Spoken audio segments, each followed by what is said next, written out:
ഏവർക്കും നമസ്കാരം. നല്ലൊരു സുദിനം നേരുന്നു. വിഷയം എന്താണ്? മരണം. മരണം ഒരു ആത്മവിസ്മൃതിയാണ്. ഒരു ആത്മവിസ്മൃതിയാണ് മൃതീഭവിക്കുക എന്നുള്ളത്.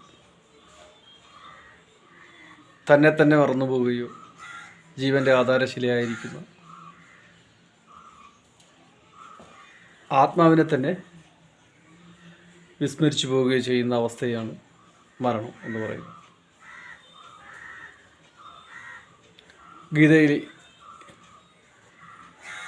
ജ്ഞാനോപദേശം ശ്രവിച്ചതിന് ശേഷം അർജുനൻ പറയുകയാണ്, നഷ്ടോ മോഹ സ്മൃതിർലാബ്ധ. സ്മൃതി നശിച്ച ഞാൻ സ്മൃതി വീണ്ടെടുത്തിരിക്കുന്നു. ഈ അവസ്ഥ തന്നെയാണ് സമാധി എന്ന് പറയുന്നത്. ഏവർക്കും നല്ലൊരു സുദിനം നേരുന്നു. കരിനീലിയമ്മയും സർവ്വ പടിമാന മക്കളുടെ അനുഗ്രഹാശിസുകൾ നിങ്ങൾക്ക് നിങ്ങളുടെ കുടുംബത്തിനും ഉണ്ടാകുമാറാകട്ടെ. ഓം നമഃ ശിവായ. പഞ്ചമഗുരുദ്രായ